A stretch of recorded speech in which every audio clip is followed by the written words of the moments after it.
Sveiki. Dabar bus efektyvi, koncentruota informacija tiems, kurie kenčia nuo depresijos, nuolatinio streso ir panikos atakų. Maždaug per pusvalandį gausite tai, ko nepasako medikai ir nutyli psichologai. Čia nebus pataikavimo, čia bus tiesiai šviesiai, paprasta šnekamąja kalba. Bus įvardintos priežastis ir pasakyta, ką daryti, kad išeiti iš tos būsenos, pasveikti savarankiškai ir išeiti iš tos būsenos pakelta galva, kaip žmogus, kuris geba suvaldyti situaciją. Įžangai apie statistiką, kuri klaidina visus. Ar žinote, kuri šalis laimingiausia pasaulyje? Remiantis Jungtinių tautų organizacijos pasaulio laimės statistika, 8 metus iš eilės laimingiausi žmonės gyvena Suomijoje. Tai kurgi slypi laimės paslaptis? Pagal Jungtinių tautų organizacijos metriką svarbiausi rodmenys yra šie: bendrasis vidaus produktas tenkantis vienam asmeniui, socialinio palaikymo lygis, pasirinkimo laisvė, korupcijos nebuvimas ir pasitikėjimas valdžia. Bet kažkodėl tai reitingų duomenys neatsižvelgia į Suomijos padėtį 8 vietą pasaulyje pagal antidepresantų vartojimą ir 7 vietą Europoje pagal savižudybių skaičių, kuriame Lietuva beje 1 vietoje. Kadangi lietuviai savižudžių tauta ir kadangi lietuviai savižudžių tauta, šitą įrašą naudinga būtų pažiūrėti visiems. Taigi, laimingi kabutėse Suomiai kažkodėl nusižudo 2 kartus dažniau nei Favel Rio de Žaneire. Pagal savižudybės Suomija keletą kartų lenkia Argentiną, Braziliją ir pačią kabutėse nelaimingiausią šalį pasaulyje Afganistaną. Gal Jungtinių tautų organizacija savižudžius priskiria prie laimingų žmonių? Ar tai ne absurdas? O gal paradoksas? Deja ne. Mes visi gyvename tokioje sistemoje, žmonių fermoje. Jungtinių tautų organizacijos laimės indeksas skirtas tiems, kurie valdo žmonių fermas. Eksploatacijos patogumą, korupcijos nebuvimą jie vertina kaip žmonių fermos kokybę. Fermos laikytojams svarbu, kad augintiniai būtų sotus, tarpusavyje labai nesibadytų ir jaustųsi laisvi. Tik tokiu atveju iš žmonių galima išgauti daugiausia naudos. Taigi, tai yra gyvenimo patogumo indeksas, bet tai nėra laimės indeksas. Laimė – tai biocheminis egzistencijos procesas. Norint įvertinti žmogaus laimę, turime žiūrėti ne į valdininko ataskaitas, o būtent į žmogaus smegenis, kraują, visuomenės socialinę struktūrą. Būtent todėl oficialioji medicina, kuri atstovauja didžiąją farmaciją, kitaip vadinama Big Pharma, jums nepadės. Ir kadangi Lietuva 1 Europoje pagal savižudybės ir patenka į 10-tuką pasaulyje pagal savižudybių skaičių, reiškia Lietuvos psichologai nesugeba padėti ir nepadės. Apie depresiją ir panikos atakas kalbėti turi teisę tik tai tas, kas tai patyrė ir išėjo iš tos peklos savo jėgom be psichotropinių preparatų pagalbos. Taigi iš patirties žinau, kas yra depresija, panikos atakos, kuomet staiga pakyla kraujo spaudimas ir savijauta tarsi atėjo paskutinioji. Kai skambini greitąją pagalbą ir mintise atsisveikini su visais. Tai toks kritinis momentas, kai nesupranti, kas vyksta, kai esi įsitikinęs, kad sveikatos problema kažkur kitur, bet ne nervų sistemoje. Tačiau kai situacija kartojasi ir kiekvieną kartą mintise kovoji su mirtimi už išgyvenimą, kažkurio metu pradedi suprasti ir tikėti medikų diagnozę. Tačiau tikėti medikų diagnozę yra viena, o medikų siūlomi pasveikimo metodai visai kas kita. Taigi man teko išplėšti iš savo galvos tą žalingą mąstymą įsitikinimus ir susikišti į tą vietą, kur nėra smegenų. Kitaip sakant, išmesti iš galvos. Tai liečia ir vidinį orumą. Šiame komercijos Big Pharmos pasaulyje, norint išgyventi, norint pasveikti nuo depresijos ir panikos atakų, jokie psichotropiniai, antidepresantai, trankvilizatoriai nepadės. Pradėjusiems vartoti preparatus ir aplamai visiems sergantiems reikėtų suprasti vieną svarbę šio pasaulio taisyklę. Jeigu yra kelias į susirgymą, reiškia visada yra kitas kelias, natūralus kelias į pasveikimą. Todėl įjungus motyvaciją, išgyvenimo instinktą, sutelkus rezervus, galima sukurti savo placebo, galingą jėgą norintiems pasveikti. Taigi jau turintiems priklausomybę nuo preparatų, svarbu nenutraukti staigiai vartojimo. Reikia pradėti mažinti dozę ir palaipsniui labai pamažu visiškai atsisakyti. Kuo didesnę dozę vartojate, tuo lėtesnis dozės mažinimas turėtų būti. Paskutiniai miligramai patys sunkiausi. Atsisakymą jais reikia ištęsti ilgesniam laikui, gal netgi keliems mėnesiams. Neleist Big Pharmai ant tavęs daryti biznio. Jų tikslas – pasodinti tave ant legalių narkotikų. Taip, tie visi preparatai yra legalūs narkotikai. Įteisinti narkotikai. Tikroji pasveikimo jėga slypi tavyje. Jokios tabletės nepadės. Visokie psichotropiniai antidepresantai, visokie trankvilizatoriai tikrai pakenks ir tu tapsi tarsi daržovė.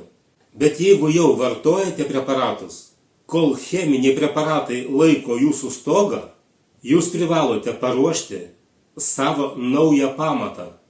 Pirmas tai sportas, endorfinų gamybai. Antras – miego režimas, melatoninui. Trečias – švarus lengvas maistas. Pageidautina be riebalų, be visokių aliejų, majonezų, rūkytų produktų. Apie maistą galima padaryti atskirą įrašą. Maisto paskirtis ne malonumai patirti. Maisto paskirtis pamaitinti kūno ląsteles, o dauguma deja maistu mėgaujasi.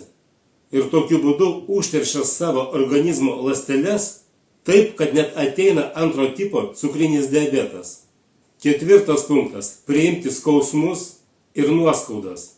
Tai ko gero sunkiausia. Tu prisiminsi viską, kas savyje slopinai eilę metų. Tau sugrįš baimė, neramumas, pyktis. Nebijok, tai ne liga grįžta. Tai tu atsigauni. Tai kaip nutirpusi koja, į kurią sugrįžta kraujas, ir koja tarsi bado 1000 adatėlių. Kentiek, tai laisvės kaina nuo narkotinių preparatų. Taigi, pirmiausia, nusiramink ir pasistenk suprasti. Teks pakeisti savo požiūrį į viską. Ir čia tau padės nauja filosofija ir kitoks požiūris aplamai į viską. Nuolatinis stresas, depresija ir panikos atakos neatsiranda iš niekur.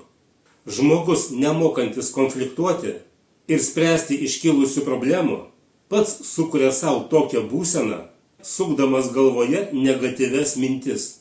Deja, joks medikas tau nepasakys, kokiu būdu tavo galvoje atsiranda negatyvas. Jis gimsta kažkur galvoje, ar ateina iš kažkur į tavo galvą. Medikai, psichologai per kvaili, kad tai suprasti ir paaiškinti. Kai aš uždaviau šitą klausimą vienam Lietuvos medicinos profesoriui, jis išpūtė akis, po to šiek tiek užstrigo ir tada pabėgo nieko neatsakęs. Taigi, didieji homo sapiens, laikantis save protingais, atsakykite prašau į klausimą.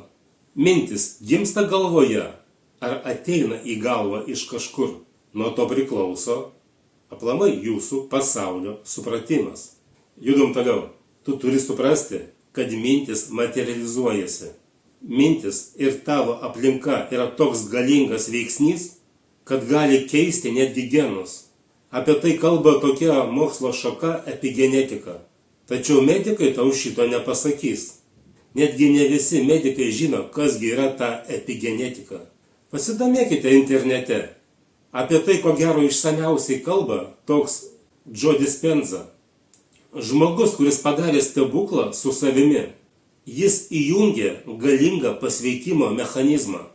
Taigi tavo tikslas pakeisti negatyvą pozityvų. Dar kartą akcentuoju, tai labai svarbu. Tai ko gero svarbiausia. Savo galvoje negatyvą pakeisti pozityvų. Negatyves mintis pakeisti pozityviom mintimis. Ir tuo giliai savyje patikėti. Privalai įtikinti save, kad viskas, kas vyksta aplink tave, tai pozityvas. Absoliutus blogis neegzistuoja. Jeigu nebūtų blogio, mes nežinotume, kas yra gėris. Kai tavo aplinkoje arba kažkur tai šalia yra toks niekšas, o kartais netgi keletą niekšų, kurie kalti dėl visko, pozityviai mąstyti yra tikrai sunku. Bet įmanoma. Tavo tikslas nustoti kaltinti kitus ir suprasti, kad išeitis visada yra. Sulaužyk savo klaidingą mąstymą. Apkabink tą niekšą savo mintise. Surask jo elgesių pasiteisinimu. Savo mintise privalai tapti jo advokatu. Ir aplamai nustok kaltinti kitus. Šiame pasaulyje niekas nieko tau neprivalo. Visada labiausiai skaudina būtent artimo žmogaus žodžiai, elgesys. Taip yra todėl, kad jis yra tau svarbus.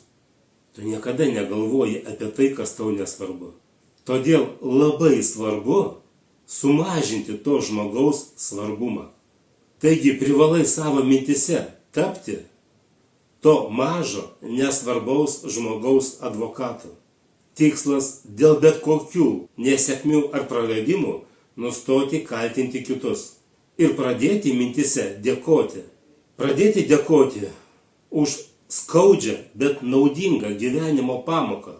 Pradėk dėkoti Dievui, visatai, pasauliui ir tam žmogui, kadangi gavai naudingą pamoką, o kartais ir ne vieną, o keletą pamokų, kurios yra svarbesnės už bet kokias netektis ar praradimus.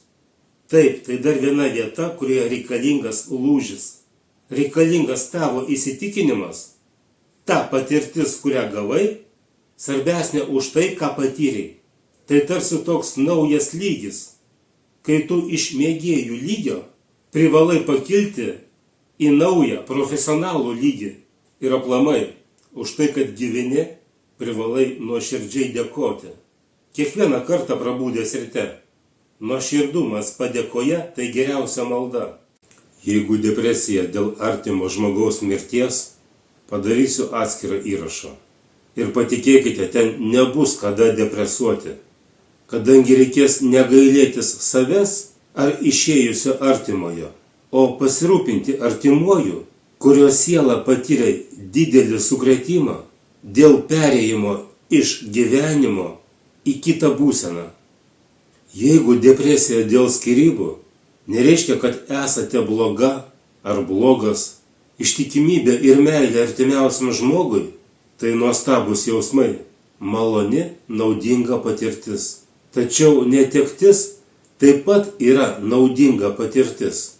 Susitaikyti su netektimi, ko gero sunkiausia, tačiau tai irgi pamoka. Išmokti ir toliau mylėti, kai nėra mylimojo šalia. Kerštas ir neapykanta visada tik tai sustiprina depresiją. Todėl vertėtų to atsisakyti ir išmesti tai iš galvos. Ir čia svarbu dėkoti Dievui, visatai, už tuos jausmus, už tai, kad galite toliau mylėti, nors nebėra mylimojo šalia. Anksčiau ar vėliau mes visi patiriame skaudžias netektis. Prisirišimas puiku, bet reikia suprasti, jis visada laikinas. Kai savo galvoje turėsite žymiai daugiau pozityvių minčių nei negatyvių, kai jūsų širdis prisipildys meilės, ramybės, dėkingumo ir aplamai pozityvo, įvyks stebuklas. Jūsų būsena pasikeis, kadangi savo pozityviom mintim pakeisite savo genus. Per jūsų organizmo neuronų tinklus pradės tekėti visai kitokia energija. Visos jūsų ląstelės pradės vibruoti harmonija, meilė, energija. Jūs tapsite nuotaikingas arba nuotaikinga, jeigu moteris. O gyvenimas taps įdomus. Sėkmė pradės jums šypsotis, kadangi sėkmė yra geriausia pozityvo draugė ir palydovė. Sėkmė ir pozityvas visada šalia. Taigi, pozityvas mintise ir pozityvi energija pradės keisti jūsų aplinką. Kai suprasite, kad šiame pasaulyje niekas nieko jums neprivalo ir kad nėra blogų žmonių, pasaulis aplink jūs pradės keistis. O jeigu kažkada jūsų meilė buvo akla ir manote, kad padarėte blogą pasirinkimą, klystate, nereikia nieko kaltinti. Mes visada gauname tai, ko mums labiausiai reikia. Svarbu priimti pamokas ir mokytis. Mokytis ne iš klaidų, o iš patirties. Svarbu teisingai įvardinti. Mūsų gyvenime nebūna klaidų. Yra tik tai naudingos pamokos ir vertinga patirtis. Pasakysiu iš savo praktikos. Man pagal profesiją teko bendrauti su visokio plauko nusikaltėliais, banditėliais, visokiais niekšeliais. Ir nei vienas iš jų nelaikė savęs blogų žmogumi. Kiekvienas turėjo kažkokį savo pasiteisinimą, priežastį. Taigi netgi Dievo įsakymas sako neteisk. Tai reiškia, kad savo mintise neturi teisės teisti. Ir juo labiau tai daryti metų metais. Teisti ir teisti kiekvieną kartą prisiminus. Kuo didesnis tavo vidinis išdidumas, tuo dažniau tau kyla noras jį teisti. Kai nustosi teisti kitus ir gailėti savęs, kai išmoksi pateisinti kitus, kad ir ką jie padarytų, tu pasveiksi. Mūsų gyvenimą svarbu gyventi su nuolatiniu dėkingumo jausmu. Tai yra aukščiausio lygio pozityvo jausmu. Orumą, išdidumą, įžeidumą išmesk iš savo galvos. Išmesk iš savęs. Pakeisk jį paprastumu, nuoširdumu. Kadangi dėkingumą gali jausti tik tai nuoširdus ir paprastas žmogus. Ir vėl pasakysiu už savo patirties. Aš pažįstu moterį, kuri nuolat kaltina visus, moralizuoja, laiko save labai paprasta ir nuoširdžia būtybė, bet nepastebi savyje begalinio vidinio išdidumo. Jos paklausius, ji tarsi angelas, gyvenanti tarp niekšų. Todėl iš gyvenimo nuolat gauna tokias pamokas, tokius kaip įžeidimai, pažeminimai. Čia svarbu suprasti, šiame pasaulyje esame tam, kad kažko išmoktume, kažką suprastume. Ir jeigu tave kažkas žemina, įžeidinėja, padėkok jam už tai mintise, kadangi turi galimybę pastebėti savyje įsižeidimą. Kad ir kas atsitiktų, neturi teisės įsižeisti. Už pamokas reikia dėkoti, o ne įsižeisti. Todėl pasikartosiu ir pasakysiu negražiai. Įsižeidimą, įžeidumą susikišk ten, kur nėra smegenų. Išgyvendink tai iš savo galvos. Taigi, stresas, depresija, panikos atakos – tai yra įrodymas, kad negatyvas kaupiasi, o mintis materializuojasi. Ką galvoji, tą ir gauni. Kai priimsi gyvenimą kaip mokyklą, kai pradėsi dėkoti mokytojui už visas pamokas, pasveiksi.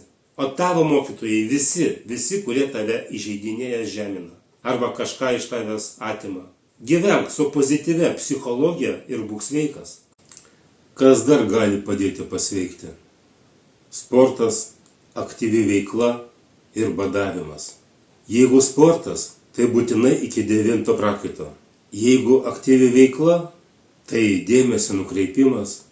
Būtų puiku, jeigu tai būtų kažkuria prasme kūrybinė veikla arba aplamai mėgiamas užsiėmimas.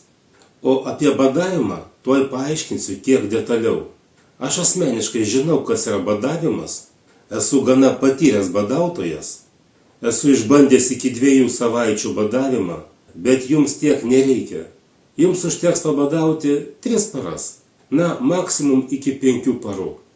Kai nustojate save maitinti, jūsų organizmas pereina iš vartojimo ir kaupimo būsenos į kitą būseną, iš gyvenimo ir smegenų apsivalymo būsena. Tai mūsų egzistencijos būsena, kai smegenys negauna maisto, liūdėti tampa evoliucinė prasme nenaudinga. Reikia ieškoti resursų ir būti maksimaliai koncentruotų ir fokusuotų. Dabar kodėl tai efektyvu? Smegenų neurotrofinis faktorius. Angliškai Brian David Neurotropic Factor. Tai yra baltymas, skatinantis neuronų augimą, išgyvenimą ir plastiškumą.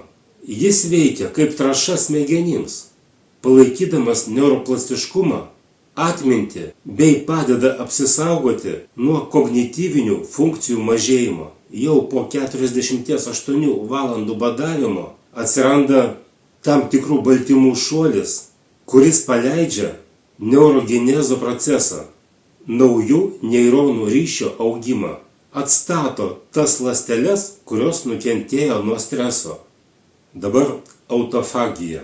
Fiziologijos ir medicinos Nobelio premija 2016 metais Japonijos mokslininkui Yosunori Ohsumi. Ląstelės pradeda perdirbti savo šiukšles, baltyminį šlamštą, susikaupusi neuronuose. Jis yra sudeginamas. Taigi vertėtų pasidomėti šio mokslininko darbu. Porą dienų iki badavimo reikėtų atsisakyti cukraus, miltų ir alkoholio. Badavimo metu vandens režimas 3, 4, 5 dienos. Pagal metodiką, pagal aprašymą metodikos, pirmąją dieną jūs jausite alkį. Antrą dieną galbūt kažkiek pajausite silpnumą. Gali padidėti dirglumas. Trečios paros pabaigoje cukraus kiekis stabilizuosis, įsijungs ketozė. Tai toks procesas, kai kūnas pereina prie vidinių resursų vartojimo, tiksliau prie riebalų deginimo. Šiuo metu atsiranda žvalumas. Taip sakant, jūsų organizmas įjungia medžiotojo režimą. Tiesą sakant, mano patirtis kiek kitokia. Jokio silpnumo niekada nejaučiu. Tiesiog, kai esi pozityviai nusiteikęs, viskas praeina va taip va. Taigi, badavimo metu galima gerti tik tai vandenį. Galima gerti mineralinį vandenį, tačiau negazuotą. Ir jokių arbatų, jokių sulčių. Menkiausia kalorija nutraukia autofagijos procesą ir sugrąžina jums alkio jausmą. Čia svarbu pastebėti, kad maždaug 3 badavimo dienoje, kai organizmas perina prie vidinių resursų naudojimo, dingsta alkio jausmas, kadangi skrandyje tiesiog nebėra skrandžio sulčių. Ir vėl pasakysiu iš savo patirties. Badaudamas 2 savaitės, aš dirbau su užsienio klientais. Susitikinėjau, važinėjau po visą Lietuvą ir ėjau su klientais į restoranus pietauti. Tiksliau, ten klientai pietavo, o aš tuo metu vandenėlį gurkšnojau. Aišku, jie stebėjosi, kad galiu iškentėti, kai jie taip skaniai valgo. Aš buvau laimingas tokia gyvenimo patirtimi, o dabar tuo dalinuosi su jumis. Tačiau jeigu sergate 1 tipo cukriniu diabetu arba turite paaštrėjusią skrandžio opą, šitas metodas ne jums. Baigiant badavimą, labai svarbu teisingai išeiti iš badavimo. Pagal metodiką išėjimas iš badavimo turi tęstis tiek pat dienų, kiek badavimas. Nors aš asmeniškai išmokau išeiti iš ilgesnio badavimo per 3-4 dienas. Atskleisiu paslaptį. Čia svarbu kokybiškas maisto sukramtymas iki vientisos masės. Ir tai yra ilgas kramtymas, kol maistas savaime dingsta iš burnos. Tai yra sveikos mitybos pamatas ir pagrindas. Maisto aplamai nereikėtų nuryti. Jį reikėtų kramtyti tol, kol jis savaime dingsta iš burnos. Štai kur didžiausia sveikos mitybos paslaptis. Bet apie tai nepasako nei vienas dietologas. O pagal metodiką, 1 dieną skiestos daržovių sultis ir gali būti lengvas daržovių sultinys. 2 dieną trintos daržovės, šiek tiek košytės, aišku, be sviesto. Jokių būdų nepatarčiau gerti pieno. Sakau tai iš savo patirties. Nepamenu 1 ar 2 dieną po badavimo, kai atsigėriau pieno, maniau, kad galus atiduosiu. Tiesiog per anksti gerti pieną. Organizme dar nėra fermentų, kurie galėtų jį suvirškinti. Tačiau netgi 4 dienoje reikėtų vengti sunkaus maisto, tokio kaip burgeriai. Ir aplamai, šiuolaikinis fast foodas tai skonio patirtis, bet ne maistas. Štai ką sako mokslininkai apie badavimą. Paskaitysiu. Badavimas paskatino reikšmingas smegenų specifinio tarpląstelinio matricos baltymo modifikacijas. Šis baltymas atlieka svarbų vaidmenį neuritų augime, nervinių ląstelių sukibime ir natrio kanalų funkcijos moduliavime. Be to, yra perineuroninių tinklų komponentas. Pirmą kartą galėjome pamatyti, kas vyksta organizme molekulinių lygmenių, kai žmonės susilaiko nuo maisto. Patvirtiname, kad badavimas iš tiesų yra naudingas, tačiau šis poveikis tampa pastebimas tik po 3 dienų visiško kalorijų atsisakymo, sakė tyrimo bendraautorė, profesorė Klaudija Langerberg iš Berlyno medicinos universiteto. Taigi, tai yra vienas iš laimės receptų nemokamai. Tačiau kainuoja valios, dvasios stiprybės ir nusiteikimo. Šito jums nepatars nei vienas gydytojas, ant kurio stalo stovi kalendorius su Pfizer logotipu. Žmonės, kurie valdo milijardus, labai bijo gydymo metodų, kurių negalima supakuoti ir parduoti už pinigus. Dabar paaiškinsiu, kaip motyvacijai sustiprinti gali pasitarnauti klasikinė muzika. Žymiausi klasikinės muzikos kompozitoriai – Mozartas, Bethovenas, Šopenas ir daugelis kitų – turėjo ypatingus gyvenimo išbandymus. Bet jie nenuleido rankų. Ar suprantate, kodėl būtent sunkiausiais gyvenimo metais jie parašė savo geriausius kūrinius? Jie sukūrė muzikos šedevrus. Ir jeigu įsiklausyti į tuos kūrinius, tai ne šiaip savo muzika. Svarbu žinoti, kokioje būsenoje būdami jie visą tai parašė. Ir tik tada suprasite, kad tai ne šiaip savo muzika. Tai yra malda. Įsiklausykite ir suprasite. Tai yra tos maldos, kurios jiems prailgino gyvenimą. Ši melodija, kuri dabar skamba mano įrašo fone, tai yra Šopeno Pavasario valsas. Bet iš tikrųjų tai yra malda. Malda apie atgimimą ir išgyvenimą. Kuomet pavasarį gamta pabunda ir atgimsta. Bethovenas geriausius savo kūrinius parašė, būdamas jau visiškai kurčias. Mozartas nuo mažens turėjo tokį silpną imunitetą, kad netgi lengvas peršalimas jam galėjo baigtis mirtimi. Šopenas 19 metų susirgo tuberkuliozę.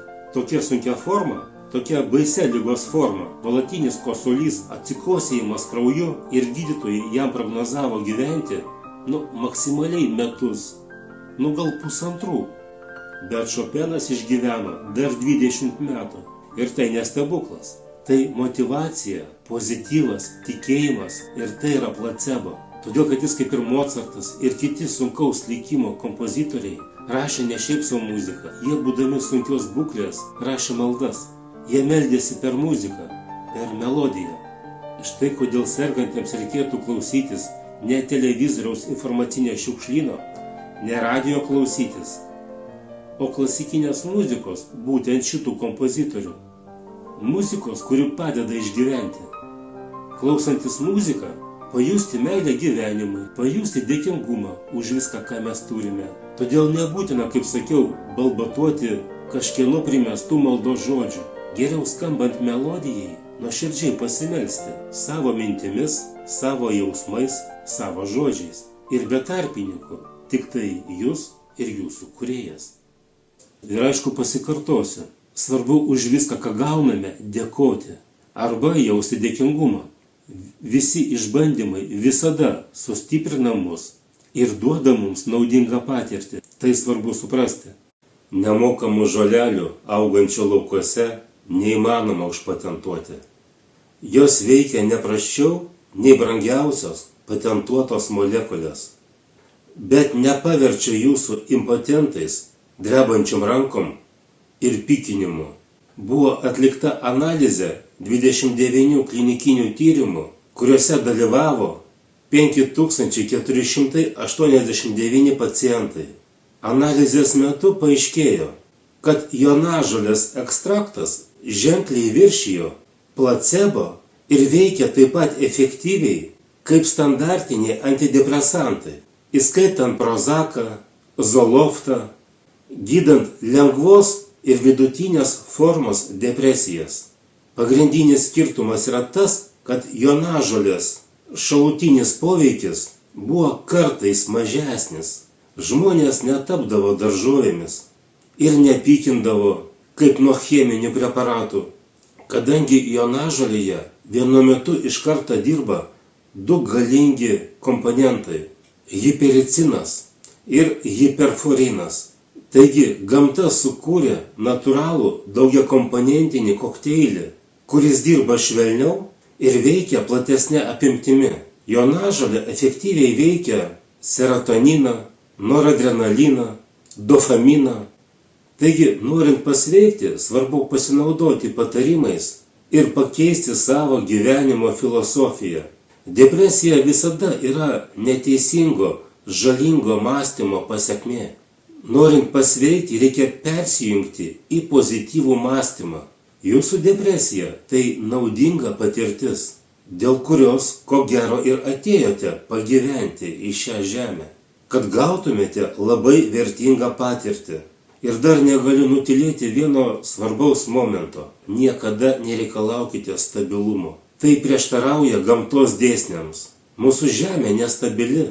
Jeigu ji nustos suktis, mes visi kaip mat numirsime. Stabilumo gamtoje nėra. Žemė sukasi, jūros ir vandenynai banguoja, pučia permainingas vėjas, plaukia debesis, netgi muzika arba jūros ošimas – tai įvairių nestabilių garsų derinys. Neieškokite stabilumo. Tebūnie gyvenimo įvairumas ir netikėtumai. Gyvenimas tai toks questas, atrakcija, gyvenimo pamokos, kurias visada reikia priimti pozityviai. Kadangi kas be atsitiktų, jūs visada kažką gaunate. Taigi, kur jūsų dėkingumas už viską, ką gaunate? Jūs per savo prisirišimą nustojate dėkingumo. Ir jeigu reziumuoti viską, kas čia buvo pasakyta, jūsų vaistas – pozityvas jūsų mintise. Pozityvių minčių turi būti žymiai daugiau nei negatyvių. Na ir visai pabaigai pasakysiu dar vieną mintį, ar tai išmintį, tokią filosofiją, kuri gali jums padėti išgyventi praradimus gyvenime, kad ir kokie jie būtų, kad ir kas atsitiktų. Ši filosofija padeda. Taigi, jeigu gyvenime kažką praradai, kažko netekai, džiaugtis, kad nedaug praradai.